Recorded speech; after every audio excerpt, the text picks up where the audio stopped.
জীবন risk নিয়ে দাঁড়িয়েছি চাঁদাবাজদের বিরুদ্ধে। শুনেছি আব্দুল মান্নান ভাই বলেছেন এখানেও নাকি চাঁদাবাজি হয়, এখানেও নাকি জমিদার আছে। আমরা মনে করেছিলাম লন্ডন থেকে বাংলাদেশের মানুষের কাছে আসবে এমন এক নেতা যার মাধ্যমে চাঁদাবাজি শেষ হবে। গত 15 বছরে আমার বিএনপির ভাই বোনেরা নির্যাতিত হয়েছিল। এই দুপখোলা মাঠে শেখ হাসিনাকে ফালানোর জন্য তারা একত্রিত হয়েছিল, কিন্তু সিনিয়র নেতৃবৃন্দের নেগোসিয়েশনের কারণে সেটা আর করতে তারা পারে নাই। তাদের নেতারা গুলশানে গিয়া বিভিন্ন জনের সাথে রফাফাফা করেছিল। আমরা ইতিহাস স্মরণ রাখবো।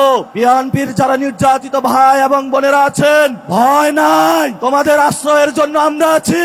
এবার ইলেকশনে দাঁড়িপাল্লায় ভোট দিবেন, এবার ইলেকশনে শাপলাকলিতে ভোট দিবেন। চাঁদাবাজি থেকে মুক্তি পাবেন, সন্ত্রাস থেকে মুক্তি পাবেন। যেই সব জমিদারেরা এখানে কথা বলে, এইখানে ছিলেন খোকা সাহেব, কপালে তার রক্ত দেখেছিলাম। খোকা সাহেবের প্রতি আমাদের শ্রদ্ধা, কিন্তু খোকা পুত্র যেইভাবে জমিদারি ব্যবস্থা কায়েম করেছে, আপনারা আগামী 12 তারিখে ভোটের মাধ্যমে রায় দিয়ে তাদের জমিদারি ব্যবস্থা, চাঁদাবাজির ব্যবস্থা ব্যাগে খান খান করে দিবেন।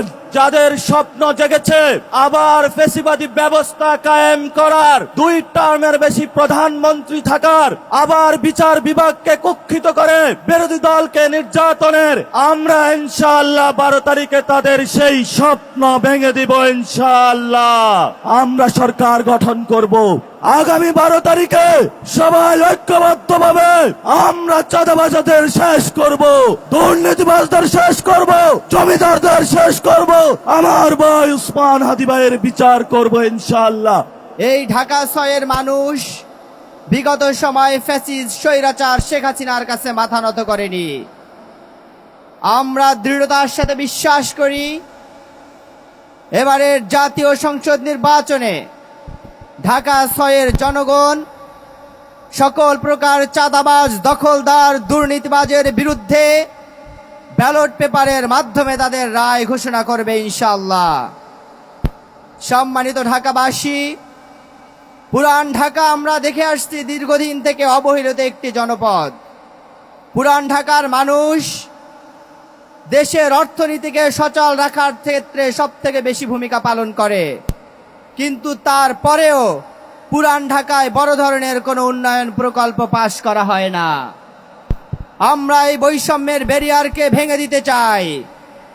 আমরা এই বৈষম্যের ব্যারিয়ারকে ভেঙে দিয়ে সততা, দক্ষতা এবং ন্যায়পরায়ণ সমাজ প্রতিষ্ঠার সংগ্রামে গণমানুষের নেতা, বিশিষ্ট শিক্ষাবিদ ডক্টর আব্দুল মান্নানের হাতকে শক্তিশালী করতে চাই। আমাদের জুলাই বিপ্লবের আকাঙ্ক্ষা পূরণ করা এবং ভবিষ্যতে কোনো ধরনের জালিমতন্ত্র যাতে প্রতিষ্ঠিত হতে না পারে, তার জন্য আপনারা সবাই গণভোটে হ্যাঁ ভোট দিবেন ইনশাআল্লাহ। আগামী দিনে সুন্দর এবং আধুনিক পুরান ঢাকা প্রতিষ্ঠার স্বপ্ন নিয়ে আমি আমার সংক্ষিপ্ত বক্তব্য এখানেই শেষ করছি। আসসালামু আলাইকুম ওয়া রাহমাতুল্লাহ।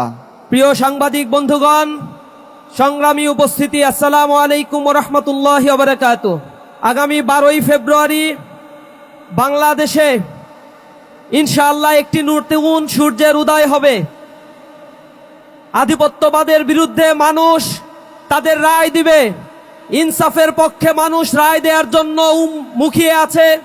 নিঃসন্দেহে বাংলাদেশে জুলাই পরবর্তী শহীদের রক্তের বিনিময়ে যে নতুন বাংলাদেশ গড়ার স্বপ্ন আমরা দেখছি, সেই ন্যায় এবং ইনসাফের বাংলাদেশ গড়ার জন্য আজ বাংলাদেশের প্রত্যন্ত অঞ্চল পর্যন্ত মানুষ জাগ্রত হয়েছে, জেগে উঠেছে। আপনারা দেখতে পেয়েছেন বাংলাদেশের শিক্ষাঙ্গনগুলোতে আজ বস্তাপচা সব রাজনীতিক ধ্যান ধারণা থেকে এই তরুণ প্রজন্ম বের হয়ে এসে যারা কথা এবং কাজের মধ্যে মিল রাখতে পারে, যারা প্রতিশ্রুতি এবং কর্মের মাঝে কোনো ফারাক রাখে না, সেই ছাত্র সংগঠনগুলোকেই তারা বাছাই করে নিয়েছে। কোনো ব্যক্তি নয়, কোনো দল নয়, ব্যক্তিত্বকে বাছাই করার ক্ষেত্রে ছাত্ররা, তরুণ সমাজ আজ প্রতিশ্রুতির দিকে তাকিয়ে রয়েছে।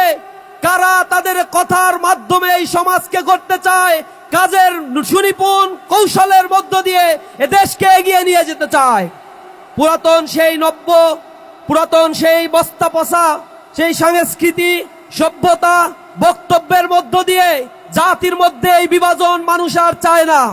নতুন বাংলাদেশে দুর্নীতি মুক্ত সন্ত্রাস চাঁদাবাজ মুক্ত একটি বাংলাদেশ গড়ার জন্য এদেশের মানুষ যেভাবে ফুঁসে উঠেছে বদ্ধপরিকর হয়েছে, আমাদেরকে প্রতিটি ঘরে ঘরে গিয়ে জুলাইয়ের এই প্রেরণাকে ধারণ করে এই নতুন বাংলাদেশকে গড়ে তোলার জন্য জনগণের কাছে আমাদের কথাগুলো বলতে হবে। জুলাই বিপ্লব পরবর্তী জুলাই সনদের আইনি ভিত্তি হ্যাঁ ভোটের পক্ষে আমাদের রায় দিয়ে জনগণের কাছে আমাদের কথাগুলো তুলে ধরতে হবে। এ দেশে আর কোনো ফ্যাসিবাদ যেন পুনর্বাসিত না হয়, সুখী সমৃদ্ধশালী আর ইনসাফের একটি বাংলাদেশ আমরা গড়ে তুলবো ইনশাআল্লাহ। সকলকে সেই বাংলাদেশ গড়ে তোলার এই কাজে অংশগ্রহণের উদাত্ত আহ্বান জানিয়ে আমার কথা শেষ করছি। আসসালামু আলাইকুম ওয়া রাহমাতুল্লাহি ওয়া বারাকাতুহু। এনসিপির মুখ্য সমন্বয়ক জননেতা নাসির উদ্দিন পাটোয়ারি, জননেতা নাসির উদ্দিন পাটোয়ারি। আসসালামু আলাইকুম ওয়া রাহমাতুল্লাহি ওয়া বারাকাতুহু। নাহমাদুহু ওয়া নুসাল্লি আলা রাসূলিহিল কারীম। আম্মা বাদ, ফাউযু বিল্লাহি মিনাশ শাইতানির রাজীম। বিসমিল্লাহির রহমানির রহিম। ইয়্যাকা না'বুদু ওয়া ইয়্যাকা নাস্তাঈন। আজকে এই ঐতিহাসিক বিশাল জনসভায় উপস্থিত আছেন বাংলাদেশ জামায়াত ইসলামীর সম্মানিত আমির, এলডিপির সম্মানিত প্রধান, বাংলাদেশ ইসলামী ছাত্র শিবিরের সম্মানিত প্রধান,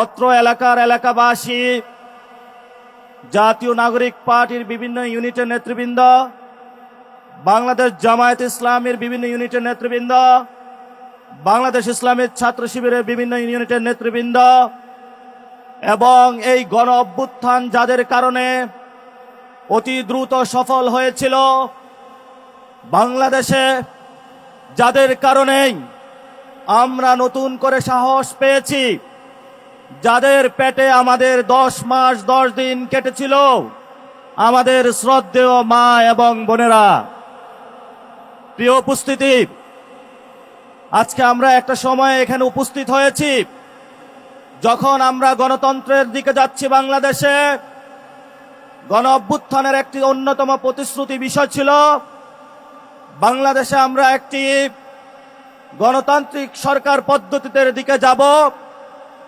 যখন আমরা সংস্কার এবং বিচার প্রক্রিয়া সম্পূর্ণ করতে পারব। সংস্কার প্রক্রিয়ায় দেশের জনগণের হাতে চাবিকাঠি তুলে দেওয়া হয়েছে। আগামী 12 তারিখে পুরো বাংলাদেশের আমরা সকলকে আহ্বান জানাচ্ছি, গণভোটে হাঁ দিয়ে যাদের স্বপ্ন জেগেছে আবার ফ্যাসিবাদী ব্যবস্থা কায়েম করার, যাদের স্বপ্ন জেগেছে 2 টার্মের বেশি প্রধানমন্ত্রী থাকার, যাদের স্বপ্ন জেগেছে আবার বিচার বিভাগকে কুক্ষিত করে বিরোধী দলকে নির্যাতনের, আমরা ইনশাআল্লাহ 12 তারিখে তাদের সেই স্বপ্ন ভেঙে দিব ইনশাআল্লাহ। প্রিয় উপস্থিতি, এই গণ অভ্যুত্থানের পরে আপনাদের মনে আছে কিনা, ওবায়দুল কাদের সাহেব বলেছিলেন আওয়ামী লীগের 5 লাখ নেতা কর্মীর মাথা কাটা যাবে। আমরা ধৈর্য ধারণ করেছিলাম। আমরা বিচারে বিশ্বাসী, আমরা আইনে বিশ্বাসী। এই জন্য আইনের কাছে শেখ হাসিনা, খুনি শেখ হাসিনাকে আমরা সুপর্দ করেছিলাম। বাংলাদেশে তার ফাঁসির রায় হয়েছে, কিন্তু আমাদের পার্শ্ববর্তী একটি দেশ যারা গত 50 বছর আপনার সন্তানকে হত্যা করেছে, আমার ভাইকে গুম করেছে, আমাদের প্রত্যেকটি জীবনের মধ্যে সাংস্কৃতিক, রাজনৈতিক, অর্থনৈতিক পরাধীনতা চাপিয়ে দিয়েছিল, যারা আমাদের ভাইকে প্রতিনিয়ত সীমান্তে যাওয়া মাত্র গুলি করে হত্যা করছে, যারা প্রাণ প্রকৃতির আমাদের নদীগুলো শুকিয়ে দিচ্ছে,